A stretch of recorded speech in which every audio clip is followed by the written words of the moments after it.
Hello friends, welcome to the exam hacker YouTube channel.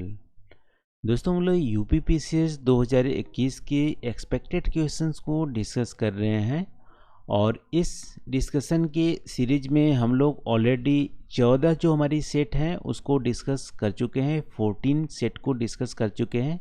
उसमें हम लोग 140 क्वेश्चंस को डिस्कस किए हुए हैं। तो यदि आपने इन सब वीडियो को नहीं देखा है तो आप प्लेलिस्ट में जाके सारे वीडियोस को देख सकते हैं। तो आज की इस वीडियो हम लोग यहाँ पे 15th जो हमारी सेट है इसमें 10 प्रश्न को डिस्कस करेंगे और हमारे एक मिक्स काइंड ऑफ थिंग्स होंगे जिसमें कि करंट अफेयर्स और स्टैटिक क्वेश्चंस दोनों को मिक्सअप करके हम लोग यहाँ पे डिस्कस करेंगे। तो चलो दोस्तों, आज का वीडियो स्टार्ट करते हैं। और आज का पहला प्रश्न यहाँ पे कि एशिया का सबसे बड़ा ट्यूलिप गार्डन स्थित कहाँ पे है। ठीक है, तो ट्यूलिप गार्डन का मतलब यहाँ पे ट्यूलिप एक तरह से फ्लावर होती है, ठीक है, जो बसंत की ऋतु में ये हमारी फूलती है। तो ये हमारी क्या है, बहुत ही ब्यूटीफुल एक तरह से फूल है ट्यूलिप। और ट्यूलिप गार्डन सबसे लार्जेस्ट जो एशिया के कहाँ पे है, श्रीनगर में।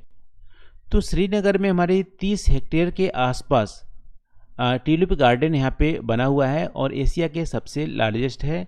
जो जबरमान रेंज जो हमारी वैलीज हैं श्रीनगर में उसका भी एक पार्ट है। तो चमत्कार एक फूल होती है ट्यूलिप। तो ये हमारी सबसे लार्जेस्ट कहाँ पे है, श्रीनगर में। तो 1 का हमारा बी यहाँ पे आंसर हो जाता है।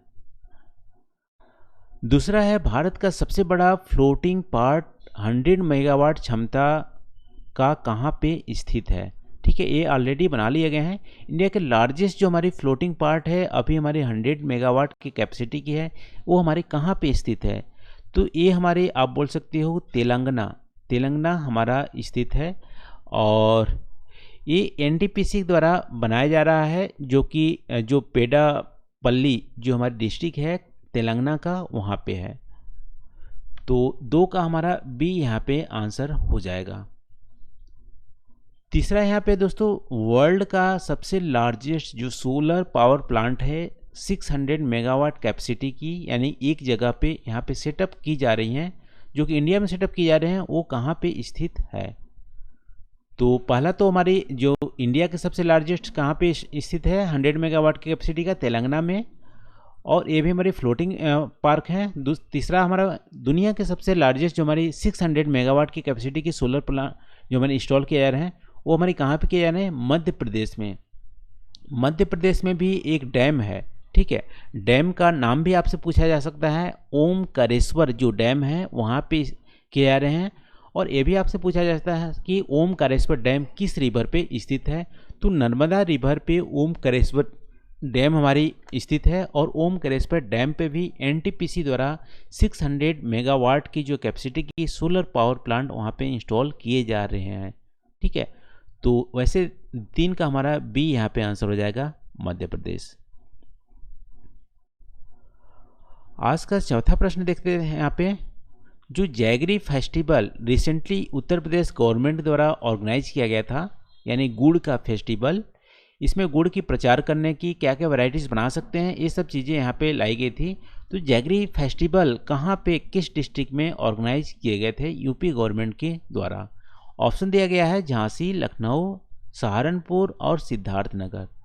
तो दोस्तों, ये लखनऊ में जैगरी फेस्टिवल को ऑर्गेनाइज किया गया था उत्तर प्रदेश गवर्नमेंट के द्वारा और ये फर्स्ट टाइम हुआ था। तो 4 का हमारा बी यहाँ पे आंसर हो जाता है, लखनऊ। ये हमारी फैक्ट एग्ज़ाम में पूछ लिए जा सकते हैं। तो 4 का वैसे हमारा बी यहाँ पे आंसर हो जाता है। 5वां यहाँ पे, इंडिया फर्स्ट जो डेडिकेटेड एक्सप्रेस कार्गो टर्मिनल कहाँ पे चालू किए जा रहे हैं।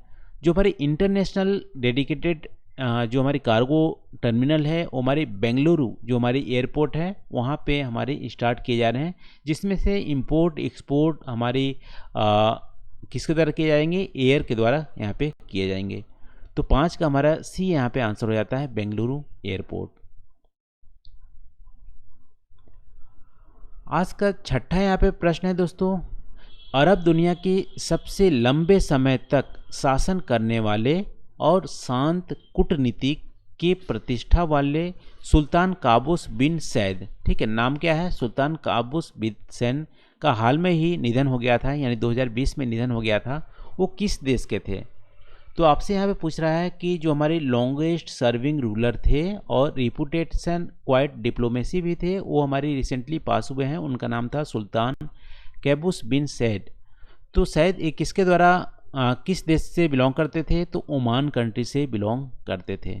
ठीक है, तो ये हमारी ओमान से बिलोंग करते थे और ये 79 एज में एक्सपायर किए हैं और 1970 से वहाँ पे सुल्तान थे, 1970 से 2020 तक। तो ये ओमान से हैं। 6 का हमारा बी यहाँ पे आंसर हो जाएगा। 7वां यहाँ पे है red worm have a structure. जो लाल कृमियाँ होती हैं उनका एक स्ट्रक्चर होता है, संरचना होती है, जिसमें से अपना भोजन पीसने यानी कि ग्राइंडिंग करने का काम करते हैं उस संरचना में। तो वैसे तो रेड वॉर्म की संरचना में इन सब का पार्ट है। ठीक है, एसोफेगस भी एक पार्ट है, हमारे इंटेस्टाइन भी होते हैं, क्रॉप होते हैं, गीजर्ट्स भी होते हैं। लेकिन इन पार्ट में ग्राइंडिंग का काम फूड का कहाँ पे किया जाता है? गीजर्ट्स में किया जाता है। तो 7 का हमारा वैसे डी आंसर हो जाएगा। लेकिन एसोफेगस ये हमारे क्या काम करता है? एसोफेगस हमारी फूड को पास करने में काम करता है। ठीक है, एक नाली की तरह होता है जो फूड यहाँ पे लेते हैं और रेड वॉर्म इसको पास करने में काम करता है। और जो आंत है यहाँ पे तो पचाते हैं, और हमारी जो क्रॉप है, एक्चुअली फसल नहीं, यहाँ पे क्रॉप रहेंगे, वहाँ पे फूड को स्टोर किए जाते हैं। इसके अलावा फॉरेनिक्स होते हैं जहाँ पे जो फूड को सक करते हैं। तो रेड वॉर्म का जो स्ट्रक्चर है, ग्राइंडिंग फूड होती है, वो हमारे गीजर्ड में होती है। 7 का हमारा डी यहाँ पे आंसर हो जाएगा। 8वां यहाँ पे है जो हमारी प्रोलिफिक जो इंडियन पेंटर है मकबूल फिदा हुसैन, जिसको सिर्फ हुसैन भी बोलते हैं। ये हमारे क्या थे? विपुल भारतीय चित्रकार मकबूल फिदा हुसैन अपने चित्रों में जीवंत और मुक्त आत्मा को चित्रित करने के लिए मुख्य रूप से जाना जाता है। और ये किस जानवर का इस्तेमाल करते थे अपने पेंटिंग में? तो हुसैन का आपने नाम सुना होगा। ये हमारे पेंटर थे जो काफ़ी कंट्रोवर्सी भी रही है। कुछ हमारे न्यूड जो हिंदू जो डीटी थी उसको पेंटिंग किए हुए थे, जिसके बाद वो हमारी कतर में एक तरह से भारत से बाहर रह रहे थे। और ये हमारे मुख्य रूप से किस जानवर का इस्तेमाल करते थे अपने पेंटिंग में? तो यहाँ पे घोड़े का इस्तेमाल वो ज़्यादा करते थे। तो 8 का हमारा बी यहाँ पे आंसर हो जाएगा। हुसैन घोड़े का इस्तेमाल ज़्यादा करते थे और इनकी डेथ 2010 में आई थिंक हुई थी। 9वां यहाँ पे सर थॉमस रो इंग्लैंड के राजा जेम्स प्रथम के आधिकारिक राजदूत के रूप में किस मुगल सम्राट के दरबार में आए थे? तो सर थॉमस रो एक तरह से आए थे इंडिया में एम्बेसडर के रूप में, और ये किंग्स जेम्स फर्स्ट इंग्लैंड के जो राजा थे उसके एम्बेसडर थे। और मुगल एम्पायर किसके दौरान आए थे? तो यहाँ पे जहांगीर के दौरान आए थे। और कब आए थे? 1615 ईस्वी में। ठीक है, 1615 से जहांगीर के दौरान में आए थे। और ये हमारे क्या सीख कर रहे थे? जो हमारे ट्रेड एग्रीमेंट है वो यहाँ पे फाइनल करना चाहते थे जहांगीर के साथ। तो 9 का हमारा डी आंसर हो जाएगा। और ये आगरा में आई थिंक मिले हुए थे। ठीक है, तो 9 का जहांगीर के शासनकाल में सर थॉमस रो इंग्लैंड से आए थे भारत में। तो 9 का डी हमारा आंसर हो गया।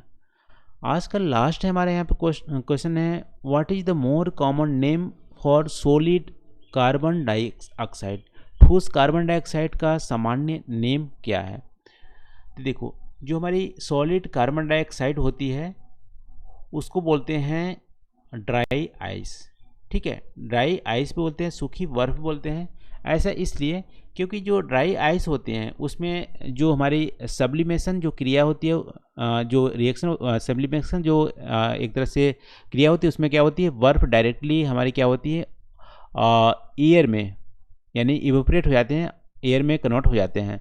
तो उसी तरह से हमारी जो सॉलिड कार्बन डाइऑक्साइड होती हैं वो क्या होती है? इसको आप हीट करोगे तो लिक्विड फॉर्म ना कन्वर्ट करके डायरेक्ट गैसियस फॉर्म में कन्वर्ट हो जाते हैं, इसलिए इसको बोलते हैं ड्राई आइस।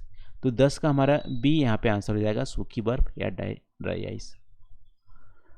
तो ये हमारा रहा दोस्तों आज का 10 प्रश्न जो कि यूपीपीसी से 2021 में पूछे जा सकते हैं। ऐसे क्वेश्चंस को हम लोग यहाँ पे डिस्कस किए हुए हैं। तो आप कमेंट करके ज़रूर बताना वीडियो कैसी लगी, और आप कुछ और भी शेयर करना चाहते हैं अपने थॉट को, वो भी आप कमेंट करके हमें बताइएगा। तो आज के लिए बस इतना ही दोस्तों, थैंक यू फॉर वॉचिंग। मिलते हैं अगले वीडियो में नए टॉपिक के साथ। Thank you.